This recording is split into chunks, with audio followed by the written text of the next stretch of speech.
already, you guys, we are moving through the inner pivot. We are learning and changing every single step of the way. And on this here, episode 3, we are going to hear from Debbie R. Allen. And let me tell you something. Debbie R. Allen does not Go on live. Exactly. She doesn't go on. I can do this. She does not GWAAN like. She keeps it real. She's going to let us know exactly what happened in her journey. And we are going to be inspired. And I'm telling you right now, we're going to be changed. So sit back, relax, and tune in. Grab your notes. And don't just admire Debbie, but make sure you're ready to step in her shoes and do what she's done, because you deserve to overcome and become. Enjoy this episode. Look up. Look in. What you've gone through, and you figure out, how can I move forward with this? Started to change.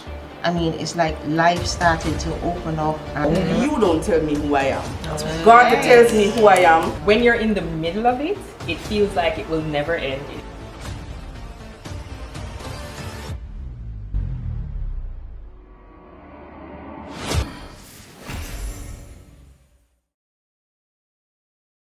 I would like to hear a little bit of your journey. Where are you? Where do you come from? Tell me everything. I want to know all of it. How much time do I have? All right, so I'll keep it concise. So I started off in sales. I've always been a salesperson. I've been in sales for 20 years in total. And you're only 20? Oh. I know. So in 2016, I was at one of the largest companies in Jamaica that was fast moving consumer goods. I loved it, but I felt that there was more. I was like, my brain just went, I think there's more for me. So at the time I had hypertension. I was in hospital, and they found something at the back of my throat. And the doctor, and it was fine, but I was like, I'm fine, I can go back to work. And my brother said, are you going to wait until they find something wrong for you to leave? And then I was like, you know what, this is too stressful. So at the time I looked at my bank account and I said, this can suffice until I find another job. So when I left with, I had contributed to pension for about 5 years. So I left with money in my hand and money to go into another pension fund. So when I went to the particular investment house, they were like, okay, the HR lady was the same HR lady that used to work at the fast moving consumer goods company. And there were 2 Deborahs. So you have Deborah Allen. So how they distinguish between us, my middle name is Ruth. So she saw my resume and she called me and she said, which Deborah is this? And I laughed and she go, oh yes, I know this Deborah. I know this Deborah. She was like, okay, fine. So she said, so because she had known me and known my sales experience, they gave me a chance in pension. And then because I was so familiar, and because I had left and I saw what pension did for me, so I left that company in December and I started another company in February. Wow. That was God. That wasn't me. In February. And I was in pension for a year, and I must have done a good job because after a year, they promoted me over to the investment side. They had called, to rewind, he called me, my CEO, Johan Haven, called me into his office. I'm like, am I in trouble? I'm like, like I thought I was in trouble because the CEO doesn't call you into the office. So he called me to the office and he said, Deborah, you've done so well, we want to put you over to the investment side. And I was like, okay, say less, when do I start? And I went over and they trained me, of course, in finance. And a whole nother world opened up for me. And I got so passionate about finance because I saw what it could do. I saw it wasn't just a product, it wasn't just a good, a service, it was stocks, it was bonds, and I was seeing it make ways for people. I saw it create wealth for people. There's one story I always remember. I had a client that he purchased $4 million in Jamaica broiler stocks many moons ago. Assets. And this is a true story. $4 million. So, many moons later, when I'm looking at the statement, I'm seeing a statement that's $47 million. No, this is real. This is real money that nobody can take away. So from I'm seeing things like this, I'm like, no man, what's happening here? And I saw that finance can really create investments and assets and wealth management can really create wealth for people. So I really got passionate about it and just continued. Then I was sitting at my desk at that particular company. I got a call from one of the largest companies in Jamaica, and I was headhunted. Wow. And I didn't apply. It was an amazing feeling because this is one of the largest financial companies. Well, I got yeah. Then the pandemic happened, and again I was minding my own business. And I got another call. Are you happy? I said, my exact words were, "Me nah left." Like, what are you asking me? I'm not leaving. So he says, how would you like to head the sales team? I said, let's talk. Talk to me nice. Talk to me nice. And by September, I was back at the same company that I had left. I think that's what you call a full circle. Yeah. So on their investment side. Wow. So I was there, and from all I know my mother taught me to work hard. So I was all about finance. Eat, slept, breathe finance. And I was doing my thing, and then my chest started to hurt. My chest started to hurt, and I didn't pay it any mind. I just continued to go because now I'm managing clients, ultra high net worth clients with millions of dollars. So I'm thinking I have to keep going. So I kept going. A lot of things were happening at work. The same person that had headhunted me had started being very mean. Oh. And I'm like, but this is interesting. You are the one that headhunted me. Like, this is weird. It really bothered me for a long time. And he started, trying to, make me look bad and act like I don't have any sense. And I'm just like, this is weird. Anyway, I moved on. So one night I'm at my apartment, my chest is just racing. And my mother is like, Tony, she needs to go to hospital. And I'm like, guys, let me just stay, let me just breathe. This is 2020. Let me just breathe. And then my mother goes, no. And then my pressure was just going up. 160 over 100. No. And my pressure is not 160. My pressure is 110, 120 over 70. It was 160 over 100. And my mother's like, okay, we're calling the ambulance. I'm like, no, hot girl don't go in ambulance. We don't need no ambulance. Calling the ambulance. I'm like, no, hot girl don't go in ambulance. We don't need no ambulance. Just, I couldn't take the excitement. I can't with you. Yeah. Ambulance. She was about to I'm die. a young girl. I'm a cute spruce ambulance. No, so. Would you have preferred a limo? Oh, that's different. So I said, guys, just come for me. So they came for me. They took me down to a private hospital, and they said, we're checking you in immediately.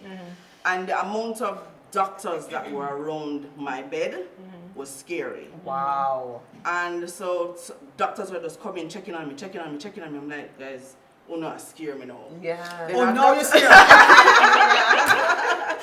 not scare me now. So then, 2 o'clock in the morning, she wakes me up. I need to take your blood. I'm like, you can't go, come on in.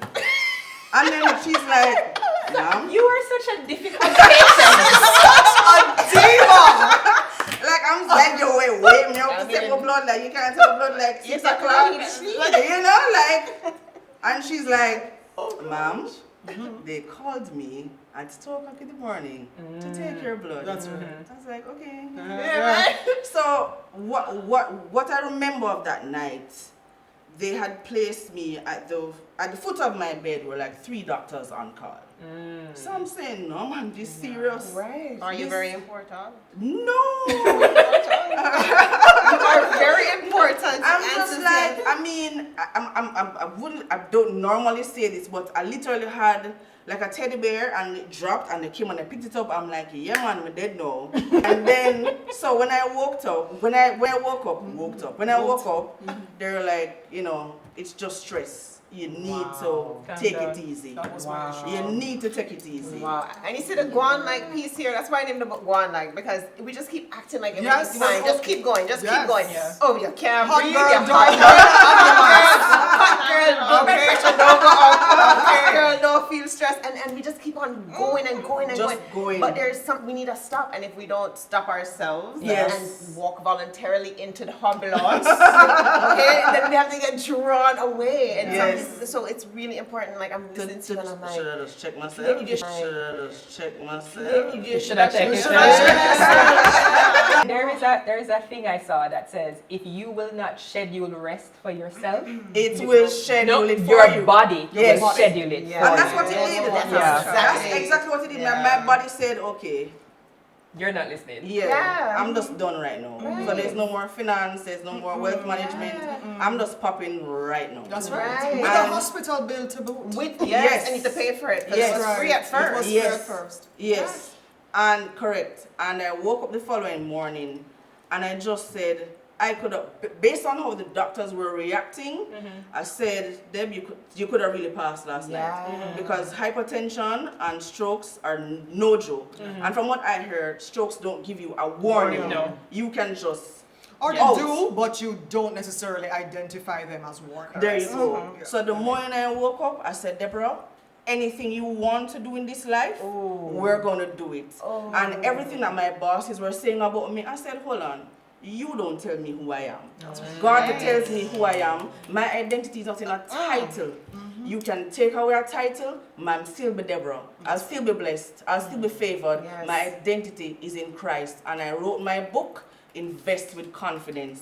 Because what I also realized is that it's only a section of Jamaica that really understands stocks. A very small. A small section of Jamaica really understands stocks. So I decided, well, I was doing a lot of presentations and people were coming up to me saying, what is a stock? What is a bond? What is a stock? I'm like, whoa, here's my book, Invest with Confidence. Sold in Fontana, available, Fontana, Waterloo. But it really became a passion for me to educate and inform Jamaicans about how we can create wealth. So you don't need a last name, you don't need to come from a certain area. Once you can read and write and spell your name backwards, you can invest. Backwards? I was making sure. That's how good she is. That's how good she is. Even if you can only spell it backwards, I can still make you wealthy. You're right. I love that. I love when you Thank take you. something that is a hardship. I'm into this book. Let me see. Invest with confidence. Look at that. So that's really for, like, I think somebody said earlier, he said access. Yeah. Because a lot of the investments, if you don't have a certain amount, you won't even know about what instruments and products are available. Like a simple thing, I won't go into the intricate, but there's something called a BOJ CD. Yeah. A lot of Jamaicans don't know about it. And a couple years ago, it was like 12% interest rate. And if you're not in, yes. And if you're not in, yes. You can spell my And name, if- you never tell me. And if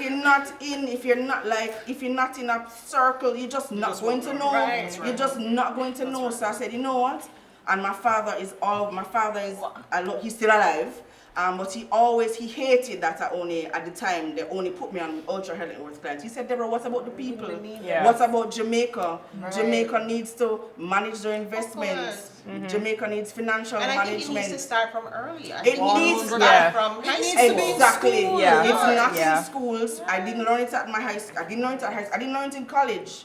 Yeah. In college you did a course, you SWOT, you pass, and you don't understand. So you leave and you don't understand. And if I had this book, Invest with Confidence, when I left UTech, I wouldn't just have 2 houses now. I'd have 4, I'd have 6. I'd have been light years ahead if I had known it from 28 instead of buying my first property at 39. So it's just I'm so passionate about it because we all need to know how to manage our finances because a lot of people just weren't taught. It's just lack of knowledge.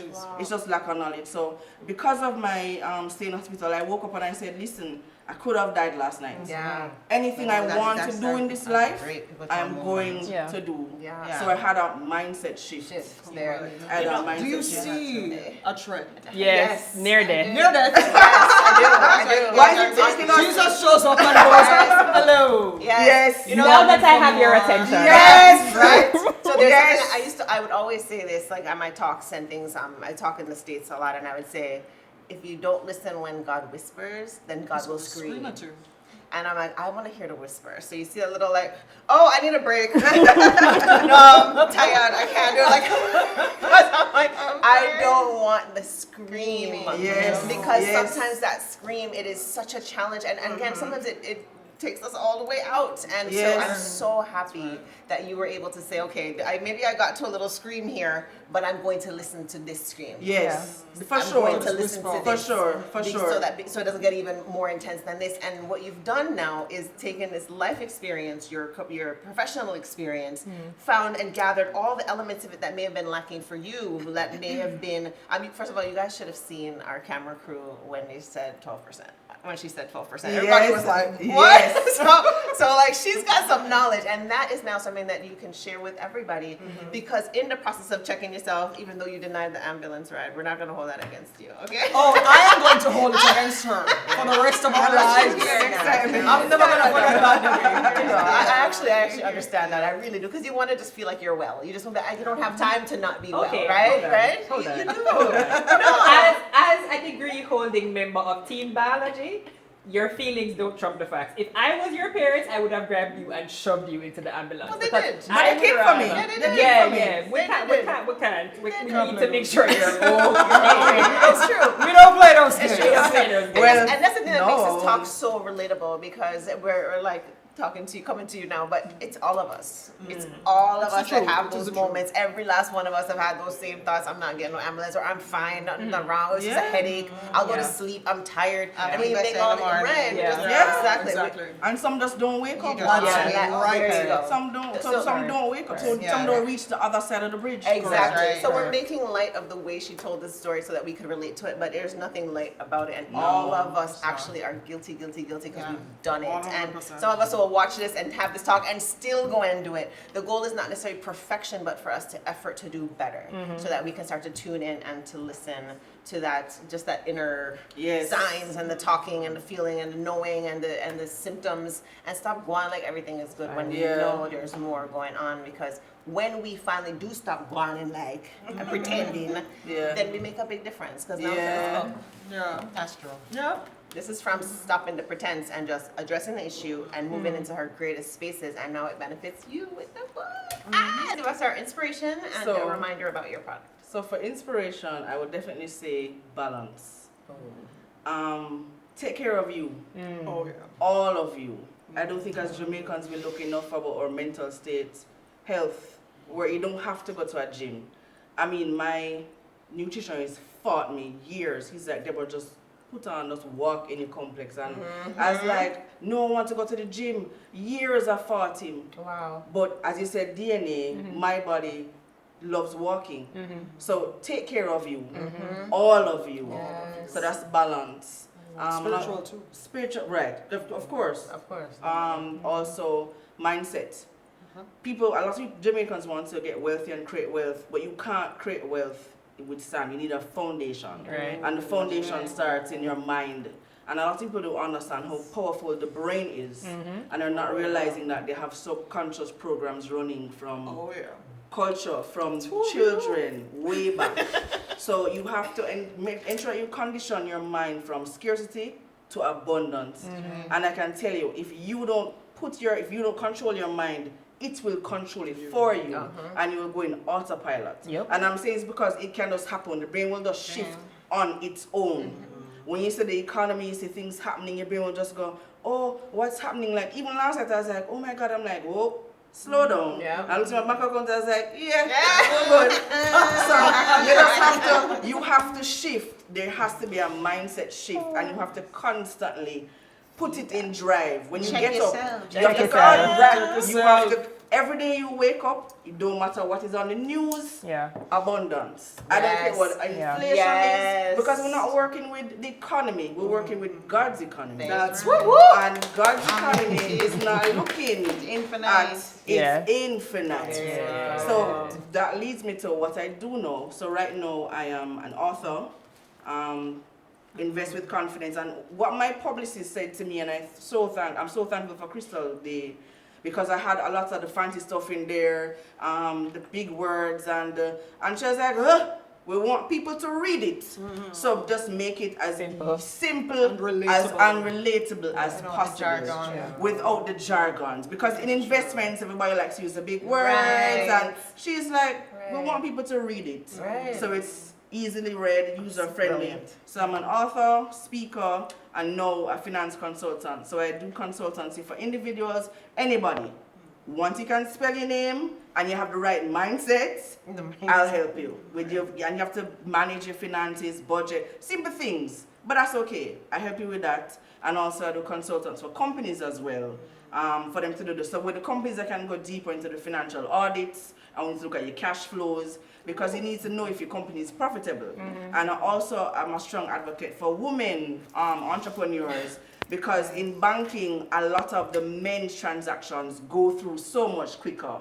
They have their organizations. Once the men come in, the organizations are done. So I want to help women that want to shift into that entrepreneurial from employee to ownership. And that's why I also started my own company, Legacy Financial Advisory, because my grandmother showed us how it was done. My grandmother was poor, and she just started saving, and she just bought properties and properties. And we're like, Grandma, who taught you about this? And she's like, I don't know. But so that's why the company is called Legacy Financial. Because she taught us that how you create wealth is through assets. So that's why we all have assets in the family. So when I wanted to when I wanted to get my luxury vehicle, they're like, that's not how it works. Assets. That's right. Assets first. So take care of yourself. Listen, okay, this is amazing. And of course, we're going to have Debbie's information and the name of the book, the links, everything that you need so that you can get access to this information. Debbie came to Dazzle, okay? And Debbie says she's a hot girl and she can't be seen certain ways, but she evolved and she helped us see that you've got to overcome those things. You got to just get where you need to get so you can become who you're meant to become. Debbie, you have inspired us with some truth that many of us would not even have the courage to share, and we are going to be different because of what you shared with us today. So thank you so much for being you. Thanks so much for keeping it real. All of us have been there and we know it. So I'm so thankful to you and appreciate you being part of this journey. And now, ladies and gentlemen, you have heard over the past 3 episodes from Donna, from Carrie Ann, and from Debbie. And now we're about to bring this season home with Dr. Cheryl Stewart. And let me tell you, Dr. Cheryl brings something a little different to us. She's going to inspire us, not just with her journey, but with a deeper look at something that all of us should be very interested and concerned about in our lives. She takes it to another level, y'all. Make sure you tune into episode 4. And then after that, remember, we're doing the season finale, the director's cut, where you're going to sit with us from the start of that conversation to the end and see what we really discussed and how much of it really can impact you when you watch it all come together. But for now, make sure you stay tuned for episode 4 featuring Dr. Cheryl Stewart right here on the Inner Pivot Roundtable Discussion. Look up and look in. What you've gone through and you figure out, how can I move forward with this? Started to change. I mean, it's like life started to open up. And You don't tell me who I am. God tells me who I am. When you're in the middle of it, it feels like it will never end.